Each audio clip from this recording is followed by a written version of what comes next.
friends, welcome to your tarot reading for the new moon in Aquarius coming up on February 9th. My name is Natasha, also known as Nourish Natasha. I do witchcraft and wellness and everything in between, and I always put out a full free yoga class and tarot reading for every new moon and full moon here on my YouTube channel. So if you're into that, come on down, join us, hit that subscribe button. This is going to be for the new moon in Aquarius, like I said, coming up on February 9th. This is a collective reading, so I set the intention that whoever this reaches is the collective, so congratulations if you're here, you're part of the collective. You might as well listen. So we have this new moon in Aquarius coming up on February 9th. I'm going to tell you a little bit about it while I shuffle these decks. We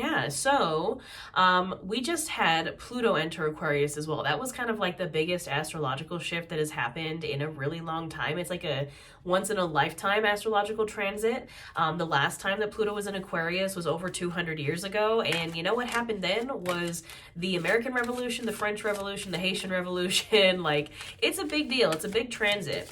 And Pluto just entered Aquarius. And then we have this new moon in Aquarius coming up. And then right after the new moon in Aquarius, we also, I believe, have Venus and Mars also entering in Aquarius, and we just had Mercury enter in Aquarius. Like, there's going to be a lot of Aquarius energy. So if you know Aquarius energy, Aquarius is all about being weird. It's all about being yourself. I'm an Aquarius Mars, also Aquarius Saturn. And, you know, the Aquarius energy in the tarot is the star card, which is, I'm just shuffling past it. It's the light at the end of the tunnel vibes. It is being true and authentic to you. And think about the star as like the North Star, but more specifically your North Star. So the star card is all about following your North Star. So like, what is your direction? What is your goals, your dreams that are authentic to you and you only, right? So this new moon, and we know new moons are about setting intentions. We know new moons are about manifesting. By the way, if you're interested in working with the moon phases, I have my printout of my journal right here. I have a Moon Magic guided journal. It is on sale. Everything I offer is on sale, half off for the entire month of February for the leap year vibes. I try to do sales on all my offerings like once or twice a year. So if you have been wanting to get any of my courses, any of my witchcraft and wellness courses or my ebooks, I have this Moon Magic guided journal if you want to learn how to work with the moon phases, and also a 30-day witchcraft and wellness challenge. That's my shameless self-promotion of the day. They're all half off. I'll put the links in the description box below. But anyways, I got sidetracked. Yeah, so new moons. New moons are about manifesting. New moons are about setting intentions. New moons are the start of a new moon cycle. You know, this happens every around 28 to 30 days.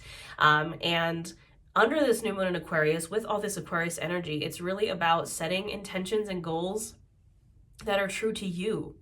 Like, redefine your ideas of success and like what your North Star is. You know, try to separate your own ideas of success from like capitalism's idea of success, or like your parents, or like whoever. Like, it should be your idea of success, your dreams that you are going that you're going after under this new moon in Aquarius, okay? And then take all this Aquarius energy, Pluto in Aquarius, Mars and Mercury and Venus all in Aquarius soon. Allow yourself to be weird. There's this quote that has been coming to mind to me for this new moon in Aquarius. I don't know who said it, but I've heard it before. And it's like, stop breaking yourself into tiny pieces like they can choke.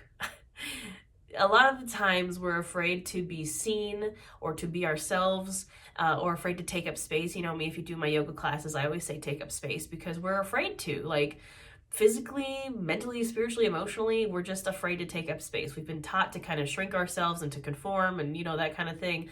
No more of that. No more of that with all this. You know, you've heard like the age of Aquarius, like now's the time to be weird. Okay, so that's pretty much all I have to say about that. In the body, Aquarius rules your calves, your shins, your ankles. If you'd like to work with that physical energy, again, I have a full free yoga class for this new moon in Aquarius as well here on my YouTube channel. I wrote Be Yourself, New Intentions, New Changes, Conscious and Intentional. The Pluto and Aquarius vibes, freedom, innovation, eccentricity, authenticity. That is literally the vibe. I literally wrote allow yourself to be known, allow yourself to be seen. Your true self, okay? So that being said, let's get on into it. Let's pull some cards about it. The Magician, absolutely. Like, you know, the Magician is actually the alchemizer, the alchemist in the tarot. Can take one thing and turn it into another, has all the tools at their disposal to create their desired reality. And Aquarius is the alchemizer, the alchemist of the zodiac. So it's funny because everyone thinks that Aquarius is a water sign because, you know, Aqua Aquarius, it sounds kind of watery. It's depicted as the water bearer. So it's like a person holding like this jug of water. Aquarius is an air sign, but Aquarius takes that like watery, flowy, energy and takes it and alchemizes it into, with the air energy, alchemizes it into something else. Like the Magician, again, is the card of like creating your desired reality and remembering that you are that bitch. You know what I mean? Like you're the magician. You can do whatever it is you want.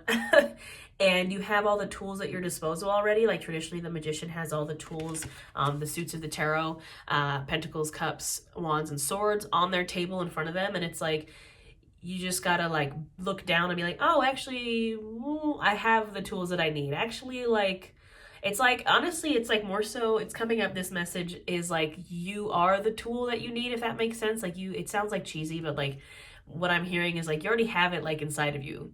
You know what I mean? Just go back to you. Go back to like your weird, authentic self. The Death card, look at that. Death to conformity, death to anything that is stopping you from being your true, authentic self. Life to the Empress. Life to living your best life. You know what I mean? I mean, we're starting this reading heavy with literally 3 major arcana cards: the Magician, Death, and the Empress. But, you know, I'm not that mad about Death being sandwiched like right in between the Magician and the Empress. Ooh, it's like, again, death to the old, death to anything that's stopping you from being the Magician, and power to the Empress vibes. Power to the Empress, as much as she is, you know, the divine feminine, she is also the creator. She is about, it is a card of like pregnancy, but also in the sense of like, you can be pregnant with like something else, right? You're creating something else. You are giving birth to something new. That is kind of the Empress vibe. She's also like, you can tell, I mean, look at this, like luxury and self-care, and like, we love it. But really I see this with the Magician and Death and the Empress. It's like death to anything that's stopping you from being yourself. We have the Knight of Pentacles. It's been a long, slow journey, right? To get to this point, to get to like you being yourself. Like, I saw this post that was like, every like goth alternative person has had a moment in their life where they tried to be like everybody else. And I've been there. Like the Natasha you see now is who I was when I was like 15 years old. But I had this period in my early 20s where like I had blonde hair. I used to wear green contacts. I was probably 100 pounds lighter. I was very unhealthy and struggling with a lot of things, and miserable, and trying to be someone that I wasn't, because I, you know, really just, again, I wanted to shrink myself. I wanted to not take up as much space. I wanted to conform. I wanted to be like what society thought I was supposed to be, like what my ex-husband thought I was supposed to be, like, what? No, wrong. Don't do that. Like, it's been a long journey. Knight of Pentacles is the slowest moving knight. Like, it's been a long time coming to get to this point where maybe you feel comfortable to be yourself. You feel empowered to be yourself. Maybe you've come back around to like being yourself. And again, this is like, if I look 15 years ago, I was 15. You know what I mean? It's been a long time. So yeah, Knight of Pentacles. Like, it's like the Knight of Pentacles I also see as the baby card to the Empress. But like, it's giving like started from the bottom, now we here. Like, started as like a baby goth and now I'm here. Like living my vampire dreams, right? But it's like, it took a long time to get to where you are. And it's all the more reason to just keep being yourself. Like, don't look back now. Don't like give up now is like what I'm hearing. Like, if you're already on the path of just being your weirdest, most authentic self, like, just keep doing it. Just keep going. Like, the Nine of Pentacles is the stop before the 10 of Pentacles. The Nine of Pentacles is abundance, your first abundant harvest. It's very single, independent energy, like get in your bag, you know, but it's right before the 10 of Pentacles, which is long-term sustained abundance for you and your friends and your family. Like, we're almost there. What might be blocking it? 4 of Pentacles, scarcity mindset. The 4 of Pentacles is like, and it's right under the Empress. It's like, what's blocking you from this Empress energy and this like 9 of Pentacles magician energy is the scarcity mindset, is the lack mindset. That's what the 4 of Pentacles is. Traditionally, it's this dude like holding on to all of his pentacles really tight. It's that like fear. It's that fear of like messing up, or the fear that like, yeah, there's not enough for everyone, there's not enough for you. You know, the scarcity mindset is also the fixed mindset. The fixed mindset says, I can't do it. The growth mindset says, I can't do it yet. It's just a very minuscule change, but it's like, instead of being like, I can't do this, I can't be myself, I can't, why not just say, I can't do it yet? I'm working on it. but it's just not yet. You know, it's just giving us a little bit of that wiggle room so we're not in that like very fixed doom and gloom kind of mindset of like, I'll never change or nothing will ever change. Like, you know what I mean? Like the Four of Pentacles is like, it's that scarcity mindset of this being stuck in this like fixed mindset. We got to work on that, my friends. Let's just clarify with this. Glow, oh, look at that. The Glow in the Dark Tarot said, I said what I said. Nine of Pentacles again. Again, luxury, wealth, abundance. And the thing again about the Nine of Pentacles is like, she's being herself. She is moisturized, unbothered, in her own lane, like vibing in her idea of success and abundance. Like my idea of success and abundance is probably different than yours. Mine is like, I want to live in a gothic Victorian mansion in Salem or possibly out of the country, surrounded by vampires. I want to be a vampire. Like I'm gonna get as close as I can to being a vampire in the real world. Okay. Like I want to be doing my witchcraft and wellness business and hosting my witchcraft and wellness retreats and opening like a brick and mortar that's like witchcraft and wellness based. And like that idea of success, like, isn't what most people would think that success is. You know what I mean? Like, I'm not trying to get married. I'm not trying to have kids. Like, I'm just trying to be the old witch of the woods / vampire. Okay? That's what I mean. Like, and that's me moisturized, unbothered in my own lane, being abundant. That's me getting my bag. That's like the vibe. That's what we're trying to do here. King of Swords. And it does take, you know, this is air energy. Aquarius, again, is an air sign. It does take, as much as it takes passion and moving from a heart-based place. Once you figure out like, this is me, this is authentic to me, this is what I want to do, great. How can I move forward with mental clarity and intellect? How can I move forward with that intelligence of the air sign vibes of like, okay, now I know what I want. I know what being authentic to me looks like. Now how can I like take that and actually make it into a plan? Like this new moon in Aquarius, like manifesting, setting intentions, taking your passions and your dreams and the things that make you you and like formulating some plan forward, mental clarity forward. Like, all right, now I know what I want. Now I can move forward with it. Judgment. And that's where you're going to level up, my friends. Judgment is graduation, is ascension, is leveling up to the next level. You cannot do this until you like know what you actually want. You can't do this until you're being authentically you. Sorry, it's just true. Like the old self has to die for this new authentic self to ascend.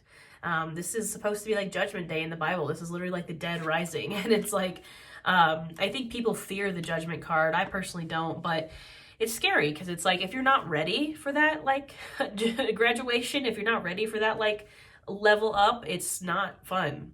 But if you're ready, if you know what you want, if you're being true to yourself, I welcome it. There's a death card again. I welcome death. You know what I mean?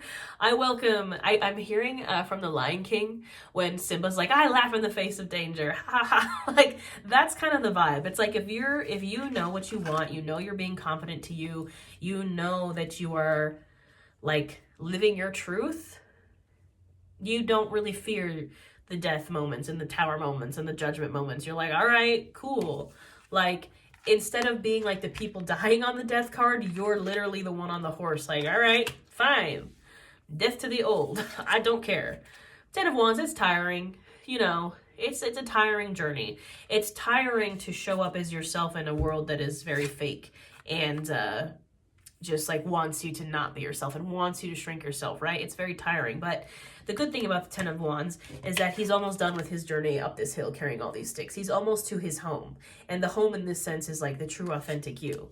And we have the Page of Swords here. Again, new ways of thinking, new adventures, that air energy that like, it's a little chaotic, but it's still, it's like adventurous and they're taking their sword and they have like an aha moment. And it's like, and we have at the bottom of the deck, the 5 of Wands with the Ace of Swords right behind it. It's like, again, cut through the chaos, cut through anything that's making you feel just kind of all over the place with that Ace of Swords energy. New neural pathways, new ways of thinking. This is also a card of victory, of just, again, that kind of like aha moment. It's like, I don't have to deal with like all this nonsense over here and people fighting. Like, I'm just going to be over here in my own lane, like, doing my thing. Like, that's literally like my philosophy on life. I'm just like, all right, well, I'm just gonna be over here being a weirdo, so like, cool. Anyways, let's do 5 main themes for this new moon in Aquarius, if you couldn't tell, I'm vibing with this new moon in Aquarius. Like, I love it. My dad was an Aquarius stellium. I have 2 Aquarius placements, and I'm a Pisces. Pisces and Aquarius are like the weirdest signs in the zodiac. We have like that solidarity. So I am here for the vibes. What are the main themes that we should be aware of for this new moon in Aquarius? Is that knowledge? Yeah, knowledge at the bottom of the deck again. It's that air sign vibe of knowledge and intellect and intelligence, and maybe you want to go like learn some new stuff about the things that you're passionate about, and like you figured out like, this is my passion, this is my dream, this is what I want to follow, this is the path I want to follow. Now I got to learn. Now I got to get into the books about it. Divine Feminine. We've had the Empress and the 9 of Pentacles here twice in this reading. We've been dealing with a lot of Divine Masculine energy. We had the new moon in Capricorn at the beginning of the year, and then a full moon in Leo, excuse me. That's heavy Divine Masculine vibes. Like Capricorn, like Emperor, Devil energy, Divine Masculine, big boss, working hard energy. Leo, the Sun, the masculine. Like, now it's like, no, Divine Feminine, and gender is irregardless. It's like this energy of like intuition and flow and softness, and again, just kind of like just vibing, no thoughts, just vibes, you know? 9 of Pentacles, the Empress, that kind of thing. Transmute, what did I say? Transmutation is the same as alchemy. Transmutation is taking one thing and turning it into another. It's like taking, again, we have the Death card here twice. It's like taking that old and like changing it, using the magician vibes. You know, you already have all the tools. You remember that. I don't know why that is coming to my brain. You remember who you were. I don't know why the Lion King references are like hard today, like Mufasa being like, remember who you are. It's like, remember who you are. You can transmute yourself, alchemize yourself back into the true authentic you. You know, a lot of the times the us, that's why inner child healing is so important. Like the us who we were when we were kids or teenagers, a lot of the time that kind of gets stifled by when we entered into the adult world and capitalism and like, you know, that kind of vibe. It gets stifled. It's like, remember who you are, remember who you were, transmute and alchemize yourself back to that, like fire energy. And it's funny because Aquarius is an air sign, but we're getting this fire energy, and the fire energy is really like, again, being passionately you, not being afraid to take up space. What did I say? Let them choke. Don't stop shrinking yourself. Stop trying to like chop yourself into pieces so you're palatable for people, you're acceptable for society. No. None of that. Meditate if you're unsure. If you do not know, you're like, Natasha, I get what you're saying. I hear you, but I don't even know who I am anymore. Because a lot of the times we don't, after trauma and capitalism and like the world's on fire and all these things that we've had to go through, and like we lose ourselves. We lose our real selves. Meditate. Take some time to be alone with your thoughts. I know it's hard. I've been feeling that meme from Parks and Rec where he's like, if I keep my body occupied, or my body moving and my mind occupied at all times, I can like avoid pain or whatever. Or I can avoid falling into like a bottomless pit of despair. Like, I get it. We want to like escape. But sometimes we need to meditate and just sit with our thoughts to figure out like what we're supposed to do. Safe travel. You know, this is whether you're physically traveling during this time, or again, it's just that travel kind of through this journey of like finding yourself again. It's safe. You're protected. Like, you know, soulmate. And I don't think this is soulmate in like a romantic sense, which, you know, it might be. I think it's more you or your own soulmate, like realigning with your one true soulmate, which is you. That sounds cheesy, but like, people can fight me on this. Like, you are your own soulmate. Maybe it's just because I've been single for eternity and, you know, but that's like, it's the truth. You are your own soulmate, and you can be. Why spend your life at odds and at war with yourself because you're trying so hard to be something that you're not, when you could just like be yourself and accept yourself? You know what I mean? I don't know. Maybe it's just like, I don't want to say it's like easier for me to say, it's like easier said than done, because I'm just like weird. That's just like who I am. But again, I was there. I lost myself when I was, you know, early 20s. I was not the Natasha that you see today. I was like just a shell of my former self. So I know it's hard, but I know you can come back to your true authentic self, and whatever that is, it's okay. Take up space, be yourself. Again, remember, your idea of success is different than my idea of success, is different than everyone's idea of success. Like, It's yours. That's the point. Anyways, I will stop rambling at you. That is your new moon in Aquarius reading. Again, don't forget to check out the yoga class. I also do weekly astrology, tarot, energy check-ins with a yoga class every week here on my channel. I have yoga classes that are plus size friendly, trauma informed, accessible for all levels. I do all things witchcraft and wellness. And again, if you'd like any of my courses or my ebooks, they're all on sale for half off for the whole month of February. I got courses on literally everything: moon phases, crystals, self-love, mindful eating, like literally everything. So yoga, chakras, all those things, those are all on sale, half off. I'll put the link in the description box below. I also just opened up personal readings again. I forgot to mention that. They've been closed for a while because I've just been super busy, but personal readings are open again. If you're interested, again, all the links will be in the description box below. I hope you guys have a wonderful new moon in Aquarius, and I'll see you next time.